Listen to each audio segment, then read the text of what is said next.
Hello and welcome to Building the Premier Accounting Firm. I'm your host, Roger Knecht, president of Universal Accounting Center. And for nearly 3 decades now, I've been working with owners of accounting firms to help them work on their business. What does that mean?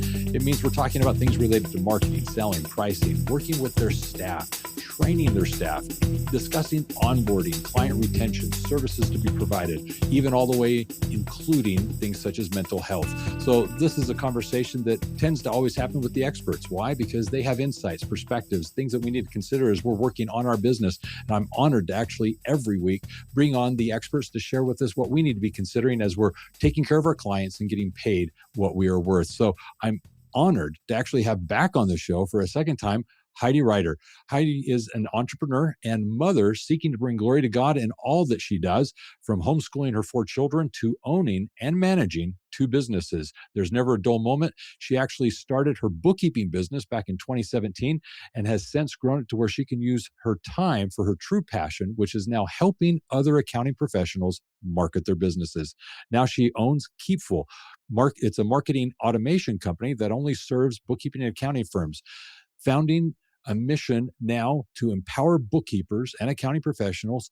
Keepful actually provides a system, structure, and support to grow, scale, and streamline their accounting businesses without burning out or getting buried in the admin work. So, Heidi, welcome to the show. Thank you so much for having me back. I'm really excited to have a conversation today. Yeah, this is going to be a lot of fun. As an accounting professional, it only makes sense that you're thriving because you're very good at that. But then to move over also into that second space of now working to help accounting firms market and sell accounting services. I understand the correlation. I get it. You're very good at it. So why not help others do the same? But we're going to talk about that. And I want to begin, first of all, with the bookkeeping side, just to give my audience some context. Why become a bookkeeper? Well, I needed something to do from home. I was a math teacher before, and I had my first. I was pregnant with my first, and I didn't want to go back to school teaching full time and have to leave her at daycare and everything. So I was like, what can I do from home that uses something that I'm good at, which is numbers, right? So I found a course that taught bookkeeping. My dad owns a construction company, and so I always loved like helping him with the receipts when I was a kid. I was always saying, I'll keep you organized, that type of thing. So I knew like I had some very, very limited understanding of like what went on as far as like books go. But then when I took the course, I was like, okay, I can do this. I can make a business out of this. But once I got started, I realized that I didn't really enjoy the bookkeeping, the transactional part of it. I Okay. really loved the client relations, the admin, the marketing. I love people. And so with marketing, I feel like I get to study people. With the client relations, I get to talk to people. I get to really find out what their goals are, see how to help them, watch them transform, from the like they're all overwhelmed with their numbers, and then we help them with that, and we really get to move them into what they're good at. I really love working with people. I love it. Well, clearly you are a people person, so that's obvious. But the thing I'd like to point out here, and perhaps my audience will appreciate this, is I think one of the allures of accounting is that it is this transactional recording. You can do it behind the scenes. You don't need to really work with people. And that's the problem. That isn't the truth. This is still a people business. In order for you to go out there and successfully have a bookkeeping business, you need to market, sell, retain your clients, and that's client interaction. You've got to be able to interact with these business owners, and you've got to be personable and so forth. So what you're describing, the allure, I think, is true. I mean, accounting is very appealing in the sense that it's repetitive and it's consistent. It's black and white. It's 2 + 2 = 4 in essence. But at the end of the day, it's still, you've got to take these numbers to your clients and have them use this information. But you have to be that interpreter to actually engage with them in a way that helps them understand what it is you did for them with the financial report. So I love how you're bringing the personal elements to all of this. So with your success in bookkeeping, I know you recently just moved. You're now in North Dakota. I do want to ask a question about this. With the move, a lot of people, when they're getting clients in a certain area geographically, even though remote work is very appealing today, and they move, there's a disruption in the business model. Are they going to retain the clients they originally had? Does it impact their ability to acquire other clients? And you went to North Dakota, and people might think that is a very rural area. Where are you going to get more clients? Tell us about that in the sense of, did you retain your clients? Did it disrupt your client relationships? What can you say?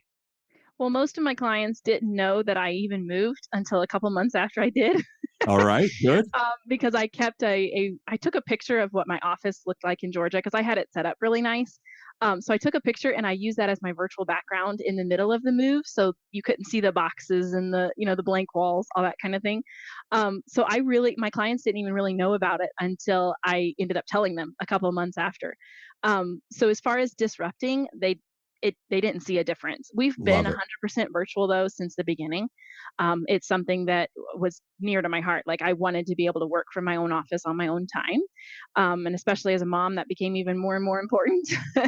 So that's been my business model since the beginning, and it's 100% doable. Like when I was originally getting my clients, I did a lot of in-person networking, so they just by default were local, but Correct. I served them completely virtually. Mhm. So even though they were local, it still functioned as if they lived across the country from me.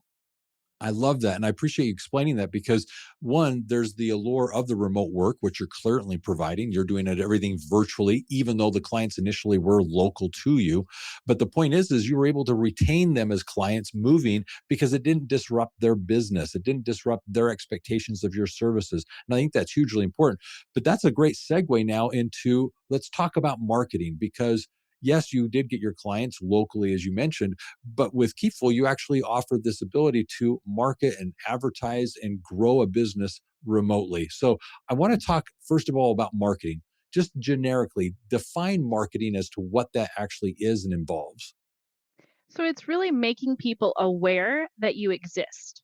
Because the beautiful thing about accounting is we don't have to educate on the piece of like people know they need it.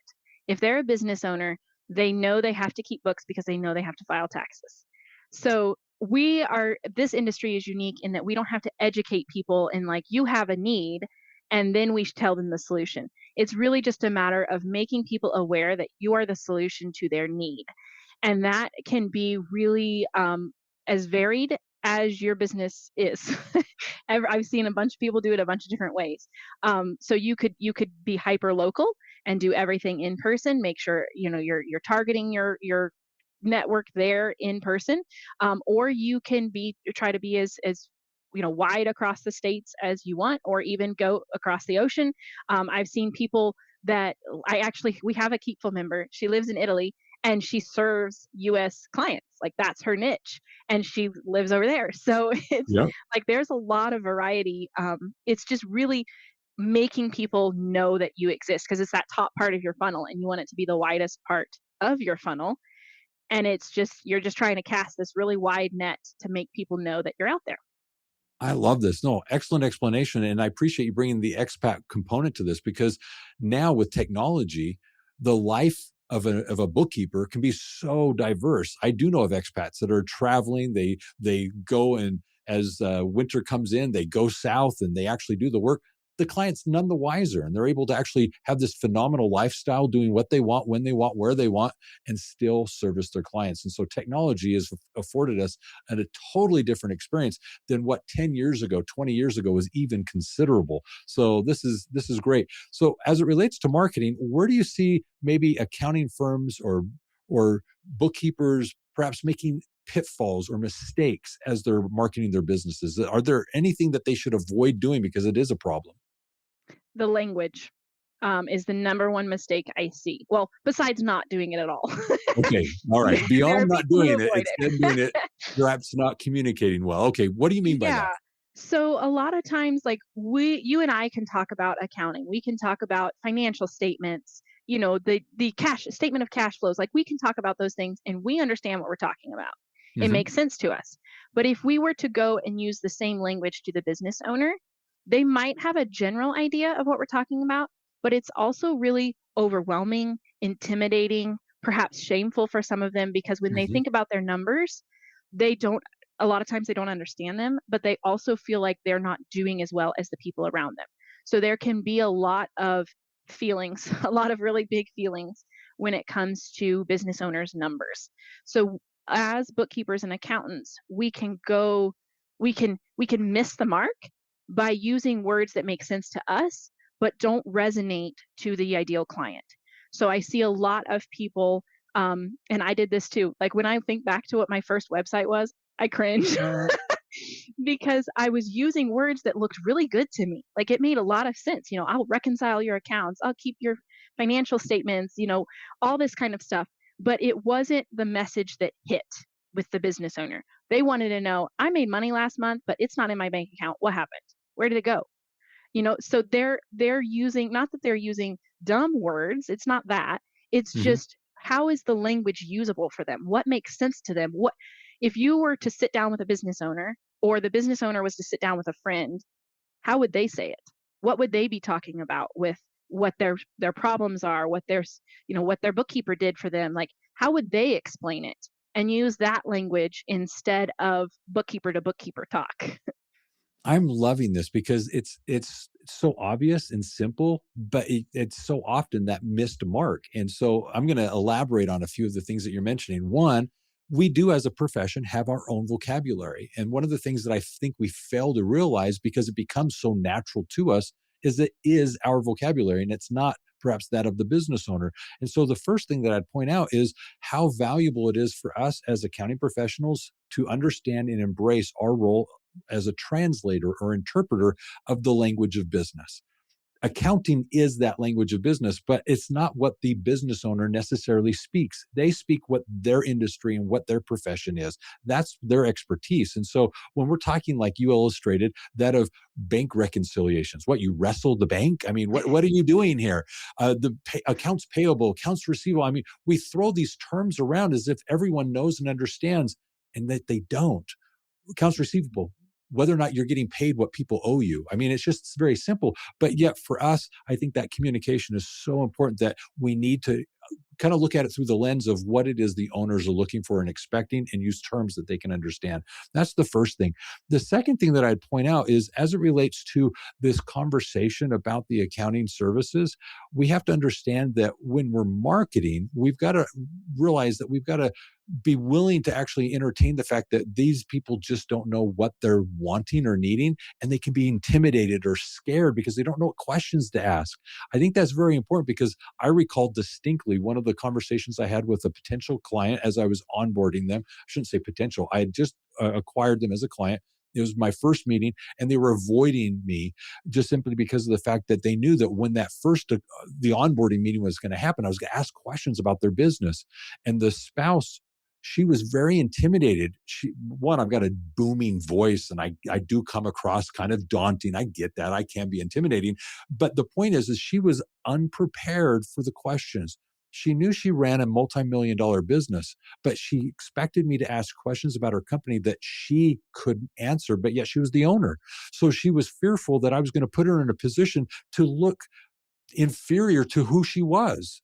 And yet she was a very accomplished individual. So, yeah, as accounting professionals, we have to respect the fact that we might put these people in uncomfortable situations, not because they don't know what they're doing, they just don't know the language that we're using. So I apologize. I'm pontificating, there's the big word, about all of this, but nonetheless, it's the truth. So thank you for bringing that up. So, what advice would you have for someone starting out and wanting to market more effectively? Get out there and have conversations with people, Okay. because I really changed my messaging. When I first started, I went to a lot of networking events, and I just challenged myself to talk to everybody that I came in contact with about what I was doing.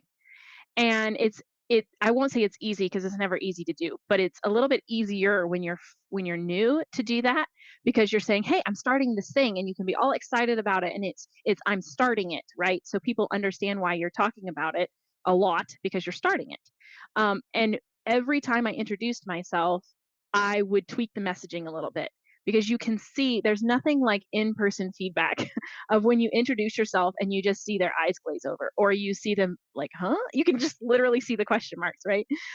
So it can be super helpful to have conversations with people to see how your messaging falls, and if it hits or if it misses. And you can also, in having conversations with other people, take note of how they speak back to you. Like, Mm. what is the language? Like, even if they understand what you do, what is the language they use when they're talking back to you? How do they describe their problems? How do they explain, what they've done, or what they're missing, or what they're questioning about their business? So just being a really, really good listener, I guess, getting out there talking to people. The other thing, now that we have, ChatGPT and AI and whatnot, If you're going to use it for messaging, make sure you flip the prompt before you use it. So, for instance, you put your prompt in, I'm trying to write content for my website, da da da da da, and it gives you this content, right? You feed that content back in and say, how would someone, and I outline your ideal client. So, how would a business owner of this type of business, da da da da da, what would they think when they read this? And it will kind of give you feedback on, like, will it make sense to them? Because especially ChatGPT, that's the one I use the most for content stuff. But it's really good at doing textbook or like what other people are putting on their website. And so it sometimes isn't very good at giving you the actual common language of a business owner. And so if you try to have it read it back to itself through the lens of a business owner, edit it, like have it edit itself basically to where how can this be changed so that it makes sense in everyday language for the business owner. So you can use AI. I would just say don't take it for what it is. Make sure it interprets itself before you use it. Okay, you've hit two big things that I want to hit on. I'm going to go back one and we're going to come back to the AI. The thing that you mentioned about networking, I think is hugely important because yeah, you can sit down and write all this content. You can do your website. You can maybe come up with a brochure, whatever the content is. But it's getting out and talking to business owners and seeing their facial expression, looking at their body language as you talk to them. What does resonate? What interests them? More importantly, after you've said it, what do they ask back and want to, know more about? What are they interested in learning? All of a sudden, what happens is this interchange helps you get a greater insight as to what the marketing message ought to be simply because of the dialogue you're having. So I can't emphasize enough, you can't do this in a vacuum. You've got to get out and start talking to people. And yes, it's uncomfortable, as you indicated, but it is essential. Guess what?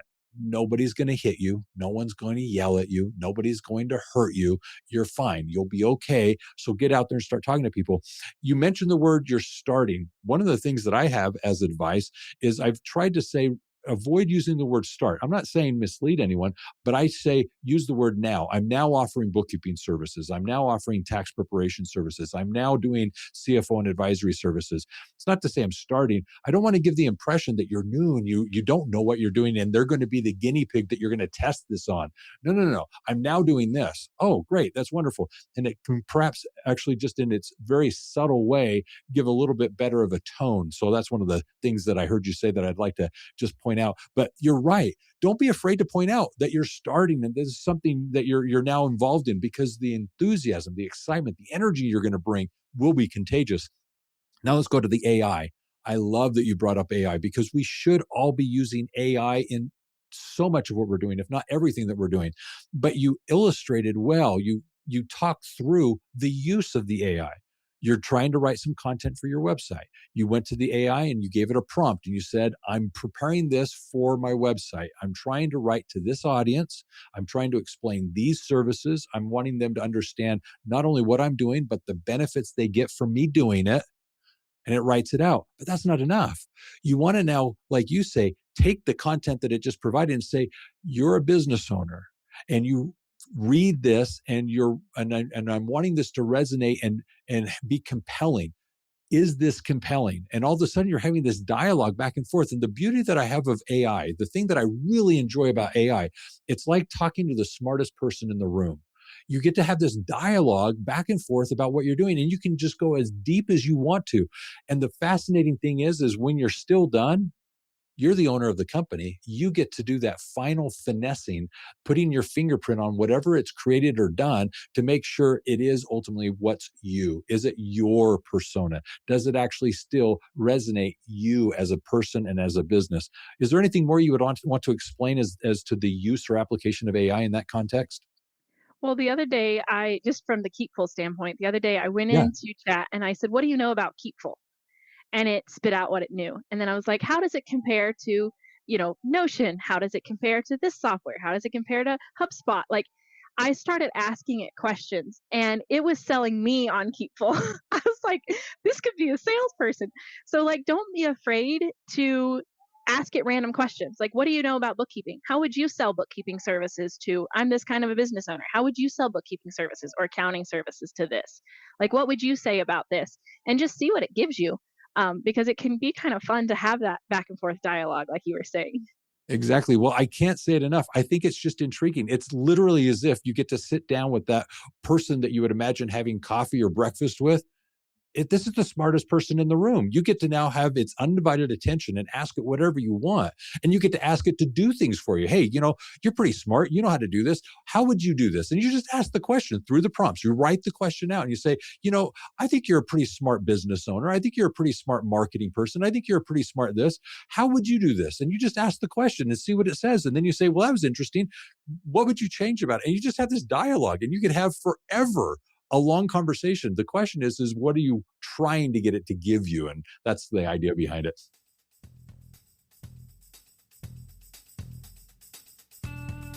Get your free copy of the book In the Black, 9 Principles to Make Your Business Profitable. This is a how-to guide for accounting professionals to work with their clients and actually implement proven processes and systems to ensure that their clients make profit a priority.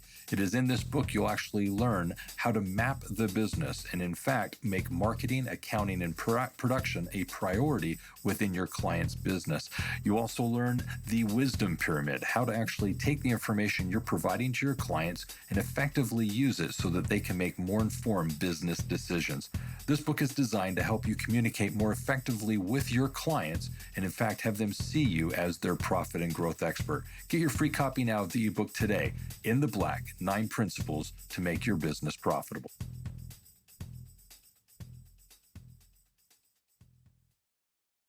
Regarding AI, clearly you're utilizing it. Where are some practical applications that you've found useful as it relates to bookkeeping? Are you seeing any practical applications right now in the bookkeeping role? Um, I don't really use it for that. Okay, all right. I use it more for the marketing. I use it a lot on the marketing side of things, as far as like helping me come up with ideas, social media ideas, developing that plan, this calendar. Um, I use it a lot on that side. But I most of my team does the bookkeeping and the transactional stuff on Yeah. the transactional side. And I still am not comfortable uploading reports to it to have it help me Yeah. interpret. But that's the biggest, like, that would probably be the next one that I would, if I were comfortable with it, that I would use it for, is just to get its insight on, like, here's a set of numbers. Here's an income statement.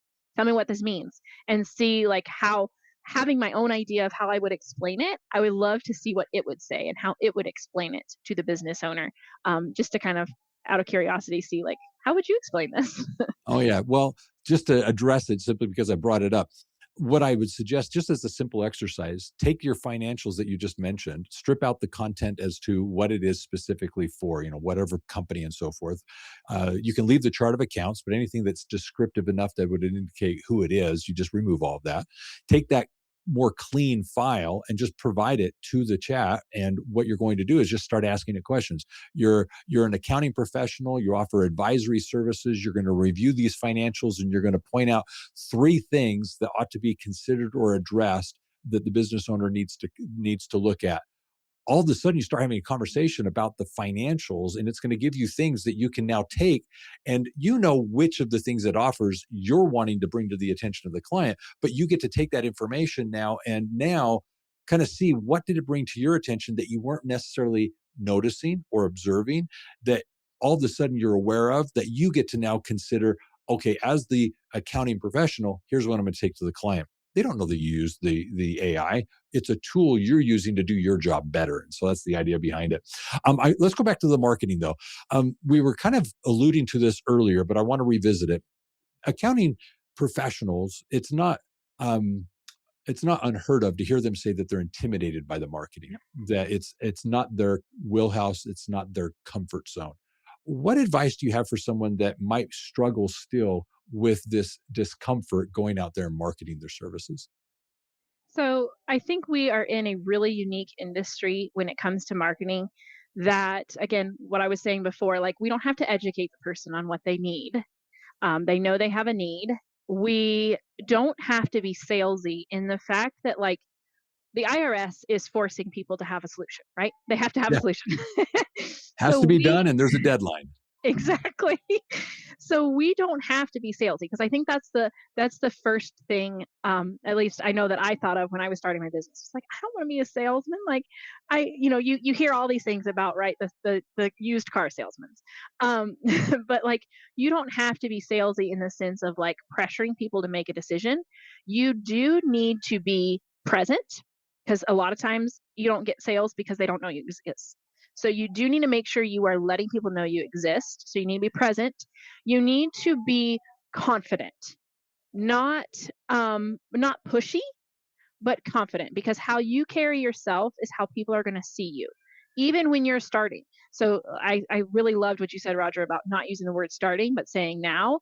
Um, Even if this is your first client, if you carry yourself confidently, they're never going to question if you can actually do their work, because you believe it in your own head.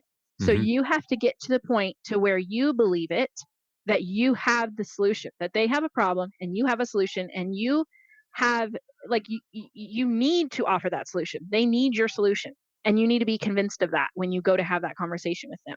So making sure you're present, making sure people can find you, being confident that you are the solution they need. And then it's just a matter of figuring out, like, are they a good fit for you? Are they a good fit in your environment?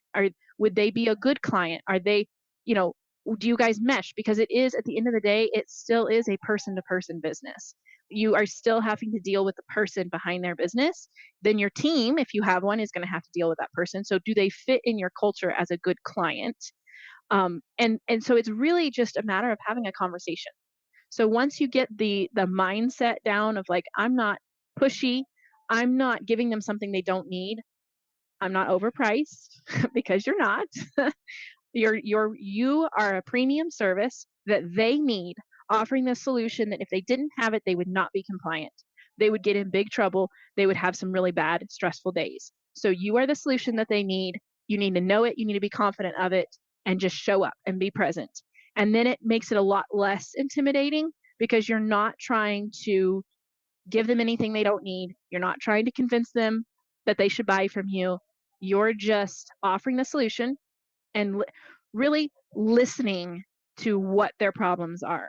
And there's a lot of people out there. When I shifted this mindset, even going to networking events, they became less scary. Networking events themselves became less scary when I was like, if I just have the right questions, all I have to do is listen.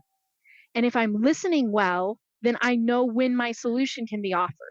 And so it really just comes down to asking the right questions and listening well, and being confident that you are the solution, because you are. You are speaking my language. I love, love, love this. This is so beautiful. Let me reiterate a few of the things that you said, because I think they're worth stating again. Listening. You've got to be listening more than you're talking. It's not so much what you're saying, it's what you're asking. Ask the right questions. I think that you said that perfectly well. The second thing I speak regularly is to the key characteristics that are essential for success. And you mentioned one of them. It's confidence. Your ability to look a business owner in the eye and confidently say, I can take care of your accounting needs, is hugely important. It's when you cower and can't look the person in the eye, when you have the body language of, I think I can do this. I'd like to try and do this. I think I can take care of you. Any of that hesitation comes through in your body language, in your tone, in your voice. And so you have to understand, do you have the confidence? So whatever you need to do to get the confidence is essential, because that determines whether or not they're going to pay you for your services. Different people need different things. Some people need some additional training. Some people need some certifications. Perhaps they need something as it relates to their desk organized. I mean, if for you to go out there and say, I offer bookkeeping services, you need to have a desk from which you're going to do it. Go get a desk. But once you have the desk, realize you need to get out there and get clients, because just having the skill or the office doesn't mean you're going to have clients. You have to go get them. But the next thing that I'd like to point out, you got confidence. We've talked about asking right questions and listening. It's the fact that you need to actually now realize that people are going to see you. And unless you see yourself as a peer, someone that is peer to peer with the other business owner, you're not going to be, in my position or point of view, positioning yourself correctly. you're not going in to be subservient to them as a business owner. Because they're paying you for your services, you're not less than them. You're equal to them. And so you need to speak accordingly. You don't work for them. They're paying you for a service. And so if you go in incorrectly and you don't position yourself as a peer, that's where I believe some of these relationships come about, where people are speaking to you as if you're an employee. They want you to come into the office and be in the office. And why weren't you here on Monday? I mean, they start to micromanage you. Well, if you're a peer, you don't tell a peer what to do. And so I think that just helps with the relationship if you position it correctly because of the confidence you began with. So anything more you'd like to add on those? Well, I think the imposter syndrome is what I call it, but Yeah. the Uh-huh. feeling of, I mean, I still have it. I'm what, 9 years into my business, and there are still things where I'm like, oh, I'm not sure how to do that. But you can't let it stop you because it's always going to be there. So even if you like, for me, it was getting QuickBooks certified before I Yes. could go and promote my services. Once I got QuickBooks certified, I thought that was the end all be all. I thought I was going to feel like I could go get. I got QuickBooks certified and I was like, I don't feel at all how I thought I was going to feel. I still don't feel ready. I don't know what I'm doing. I don't know the first thing about this. But I just had to push through that and go and do the thing. And that's what I would encourage people to do. Like, yes, get the tools you need, make sure you have the resources, but even if you don't know the answer to their question, they can ask you a question and you don't know the answer. Say, instead of giving you wrong information, let me research that and get back with you with the right answer. Have that answer in your like arsenal. And don't be so embarrassed by it. Exactly.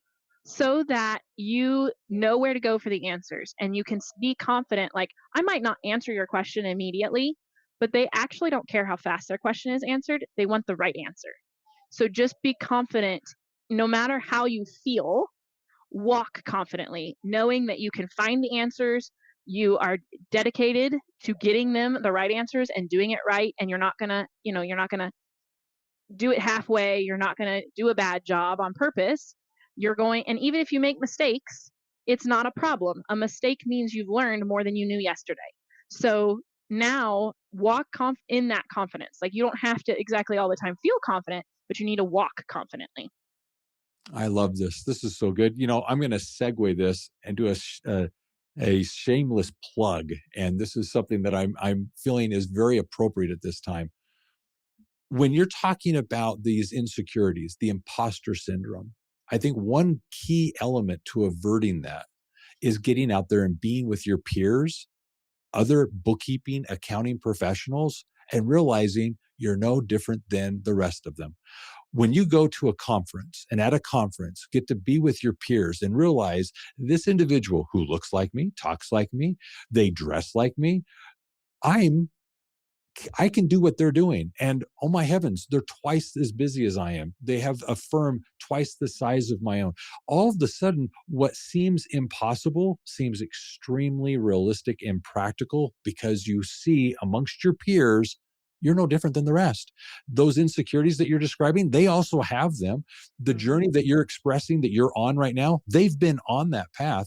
And so to go to a conference and experience not just the trainings and educations that are there, but the interactions that you have with your peers can be hugely motivating because you can go back going, you know what? I'm as good as the rest of them. I can do this. They did that. I can do this. And it's very inspiring. So clearly, GrowCon as a conference is a perfect place to come because it's there that the owners of bookkeeping, accounting, and tax businesses come together. And in addition to all the great learnings you have, it's that peer interaction where you actually get to not only make some great friendships and connections, but you get to collaborate. Maybe they offer a service that your clients could benefit from, and you could actually create an affiliate relationship. I mean, there's so much going on at the conference that's not on the stage that I think is so valuable. What would you say about that, having attended conferences yourself? 100%. I met someone, the very, very, very first conference I went to, I met someone that was a few years ahead of me in her Mhm. business. And I had talked with her online because we were in some communities together. And I, like, in my mind, she had it together. Like, she had the firm, right? I talked with her at this event and she was telling me of how, like, her insecurities. Mhm. She was being vulnerable about some things that like, I don't know what to do there. I'm not sure how to do this. Da, da, da. And I realized, like, she's 3 steps ahead of me at least, And she still feels in different areas maybe, but she still feels that same way. She is successful. She's put together. That's not at all how I saw her, but yet that's how she feels. And so it really helped me see like how people see me is how I portray myself, but very different than how my brain is trying to tell me I am sometimes. So yes, getting together with other firm owners is so important. Very, very important. So clearly, I want to invite you to GrowCon and encourage you to register, attend, and join us. In my world, this is how it happened to me. I was in my young 20s, wasn't in anything in particular career wise. And I went to actually visit my wife's uncle, who happened to be the president of a very large international company. Very, very large. If I mention the name, well, it's Toshiba is what it was.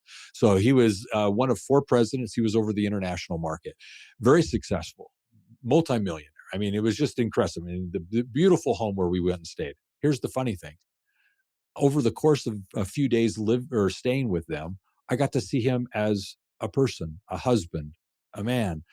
He clearly, was no different than me in so many regards. We drove somewhere, he got lost. The wife was reprimanding him for not paying attention. I mean, it was just so natural that I started to realize he's not that different than me. This is something that I can do. There's nothing that says he's so different than me that I'll never obtain what he's accomplished. No, I just need to, go about whatever I need to do, and I will eventually get there. That was very assuring to me. Well, that was, decades ago.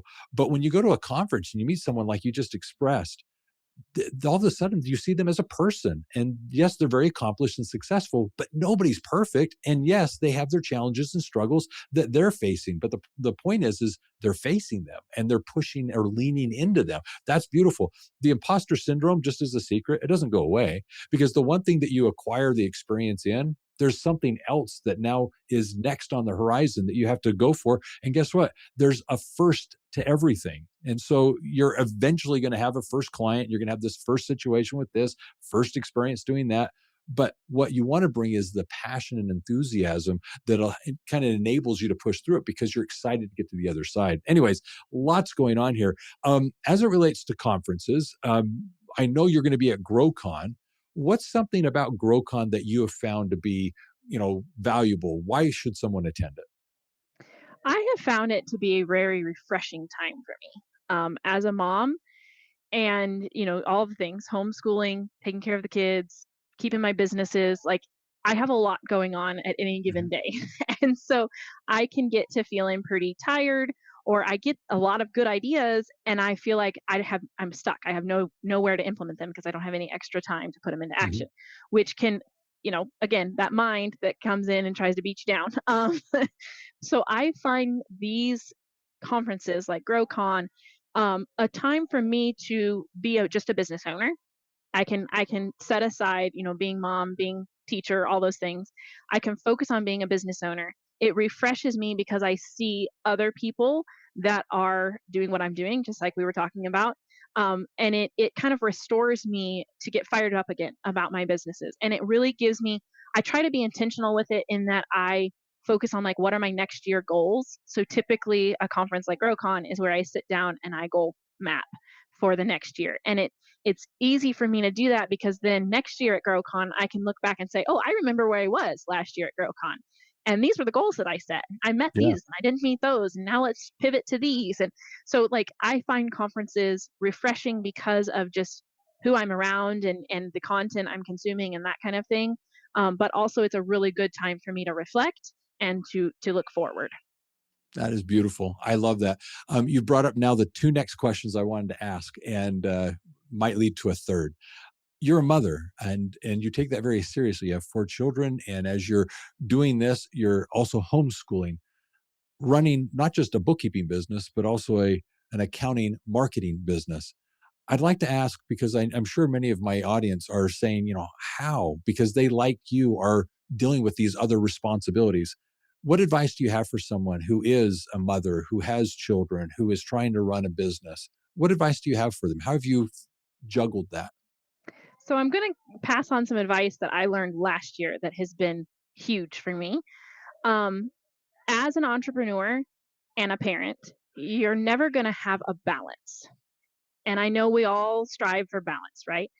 But you're never going to be balanced. But when you're out of balance, make sure it means something. So, for instance, if it's an everyday pressure from the business, but there's something really, really important that you don't need to miss in your kid's life, focus on your child. The business will be there when you get back. If it's something super important in the business, like this, getting to have a connection with someone that's really important, or doing something that makes a difference for your clients or for the world, that's okay to set the children aside and focus on that. And as a mom, I'm not sure if dads have this or not, but we have a lot of mom guilt. And so fighting that mom guilt can be really hard. But if you think about it from the lens of, I'm probably never going to be in balance, but when I'm out of balance, I'm making sure it means something, whether it means something in the business realm where I'm actually really helping people, or it means something in the life of my children, and I'm making that intentional. And so just juggling with intention to make sure there's some rubber balls and there's some glass balls you're juggling. Just make sure you don't drop the glass ones. I love this. That is so helpful and so true. I speak to this quite often. I appreciate you bringing up that balance is this elusive thing that you'll never accomplish. So stop trying to pursue or chase it. The choice that I try to suggest is being present. When you're at work, can you be present? When you're with your children, can you be present? Which is to say, the other things that are going on aren't distracting you. You're able to take in the full experience. And whenever I find that I'm unable to be present because something is weighing on me, my mind is thinking about something that I need to do in the future, or something that I've had happen in the past that I need to still address. When I'm not present, it's telling me those things are unaddressed or unresolved, and I need to still address them. And so until I get that taken care of, it's going to loom over me and I won't be able to be present. So I know that's something that needs my attention. So I find the time to address it so it can go away, whether it's preparing for something in the future or something that's unresolved from the past. I know I need to dedicate some time to it so it can disappear and go away from my mind, because my mind's fixating on it for a reason, and it's not allowing me to be present. And so that's the way I choose to look at it. So thank you for that. As it relates to being a mom and so forth, yeah, it's a unique challenge, and it's something that I'm glad you were able to speak to, because I'm sure many of my listeners were able to at least identify with what you were sharing. The second thing that I want to ask is, faith is very big in your life, and I was wondering, how do you see faith in the context of how do you bring it into business? I think it starts in your mind, just like we were saying with the confidence. Um, Not being ashamed of what you believe, being the authentic you in, this is what I believe, and it might, I haven't seen it yet, turn business away from me, but if it does, I'm okay with that, because I want the right fit of clients to find me, and I want to find the right fit of clients. And I can only find the right fit, and they can only find me if I'm my authentic self. And that includes talking about my faith. I tell my clients I pray for them. And I did have one client that very adamantly did not want to be prayed for. And that was okay. It's being an adult and being comfortable in what I believe. I understand what I believe. I'm comfortable with it. I don't have a problem if someone else doesn't have the same beliefs. That's totally fine. I can absolutely get along with you, and I will, I'm sure, be praying for you. Oh, bless you. Exactly.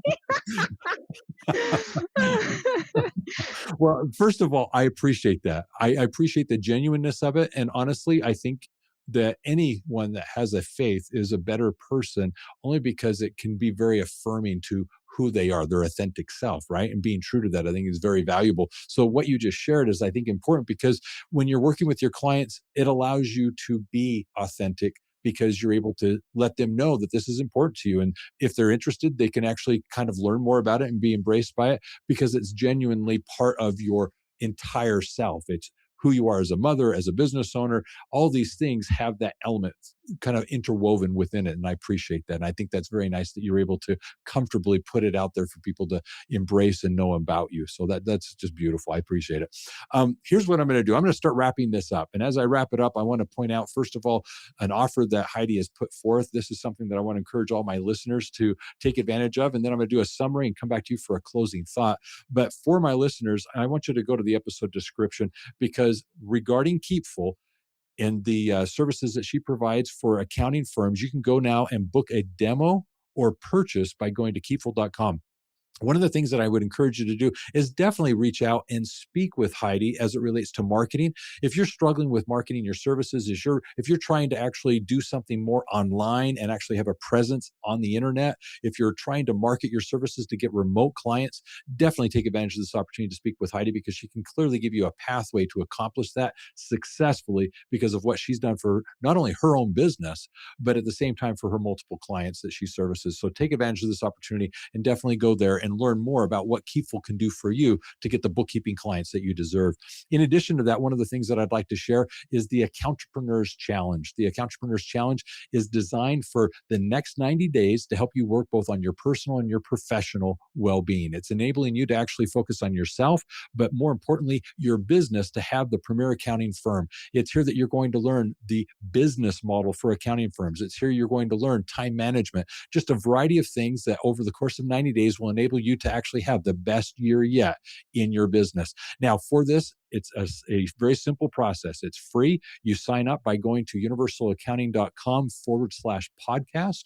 And there you actually get the information. It's a very simple form, providing your email so that each and every week you get notices of the activities you need to be working on. It might be a 5, 10, 15-minute exercise that week. The next week, maybe it's an hour-long read that you're going to actually do. But each of these activities, books, courses are intended over the next 90 days to help you become that well-rounded individual, both personally and professionally, to in fact have the premier accounting firm in your area. And I encourage you to take advantage of that. In addition, I want to invite you to GrowCon. GrowCon, we obviously discussed it earlier. It is an annual conference for owners of bookkeeping, accounting, and tax businesses. As a conference, it's intended to actually give you the information you need from the stage to work on your business, to market and sell your services more intentionally and deliberately, how to price them and so forth. But it's also intended to actually help you better onboard and service your clients, offering quality services that enable you to not only retain them longer, but better service them and more importantly, get paid what you are worth. In addition, from the stage, we're also going to be talking about efficiencies, what you can be doing technologically to work more efficiently in the office, the skills that you need, all of the things around production so that you can be profitable in the services that you're offering. Come and join us for GrowCon. It's an annual conference that you do not want to miss, because you also get to meet with your peers. And just as we spoke earlier, it's these friendships, connections, it's these collaborations that you're going to find that are going to be hugely important to you. No one's threatened. We all go back to our markets. We all go back and actually take care of our clients. Why? Because there is an abundance mindset, believing that we all have plenty out there to serve. And in doing so, we go and we learn from one another, we support, and all of that comes back to that emotional state of well-being, helping us address that imposter syndrome that was addressed earlier. The third thing is you got to come and meet me and my staff. I look forward to seeing you, meeting with you, saying hello, and obviously helping you be in business for yourself, but not by yourself with Universal. That's the whole ticket here. So definitely go to Universal Accounting. At the on the site navigation, you'll find the information regarding GrowCon. Get your ticket, and I look forward to seeing you there. Now, as it relates to this conversation, beautiful discussion. I love the fact that we started with Heidi explaining that she was able to not only go out and get clients, but do all this work remotely. And through that virtual interaction, she was able to now move her family across the country. And in doing this, retain her clients and have them for 2 months not be any the wiser of whether or not she was anywhere different. I think that's beautiful. It's a testament to the fact that we can work anywhere and everywhere as it relates to the bookkeeping services that we're providing. And that's a great opportunity for us to understand what the technology today affords us. So I think that was a wonderful thing. As it relates to marketing, we were talking about various things that we need to do. And one was just get out there, spread that net wide, obviously start talking about your services. But her point of mentioning that our vocabulary sometimes gets in the way of our ability to explain to a business owner what we really do, I think that was a hugely important little message that we need to understand, that sometimes we get fixated on the vocabulary of all of the tasks that we perform, all the work that we do. And in reality, they don't know what that means. They don't know what it involves. They may not even understand how it benefits them. What we need to do is start talking to them in a way that they can resonate with, how it meets their needs. And all of a sudden, the marketing that we're doing will actually hit that ideal client in a way that it was intended to, so you can get the client you deserve. The other thing that I thought was helpful is she was saying, get out there. She was talking about being genuine and the confidence that we all need to have. You got to find that way of gaining within yourself that confidence to know that you can, in fact, do this work for your clients. She spoke of obviously understanding that when you're out there, you need to be asking great questions and listening more. These are perfect things. Excellent advice to help you realize that as it may be difficult or uncomfortable to do the marketing, you can do it, because at the end of the day, no one's going to hurt you. You're going to be all right. And you need to go through that activity of going out and listening to these business owners, because it's through those interactions that you're going to better understand what you need to be saying in your own marketing messages. The last thing I'd like to point out is I appreciate her sharing with us a few of the insights as it relates to being a mother, a successful business owner, and what that involves. And it does involve this calming of, it's not about balance. It's about being able to focus on the things that matter, and sometimes prioritizing your children and so forth. I like to say that no success can compensate for failure in the home. You've got to make that a priority. And in doing so, you'll have that foundation you need, that security you need to literally go out there and confidently offer these services, because everything back at home is already taken care of. And I thought it was beautiful that she was also able to speak of faith.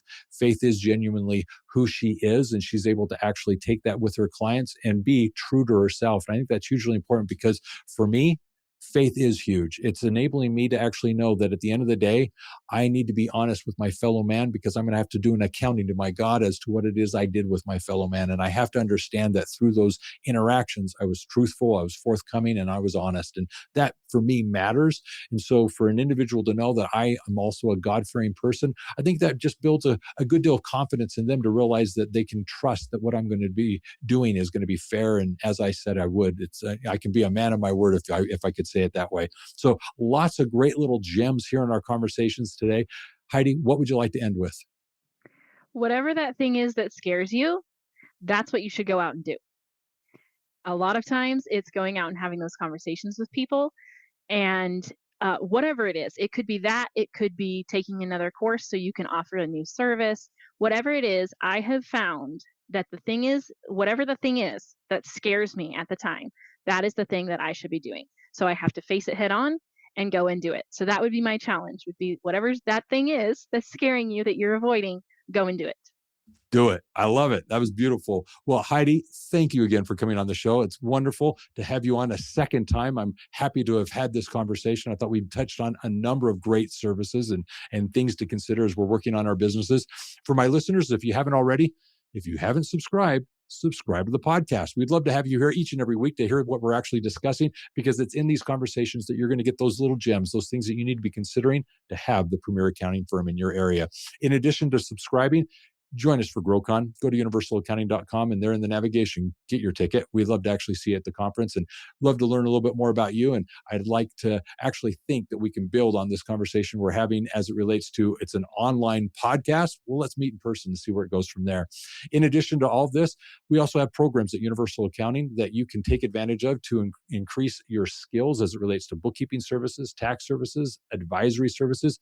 Go to universalaccountingschool.com for more information regarding the various courses and programs available to help you have the skills and the confidence you need to offer these quality accounting services, whether it's for you or your staff.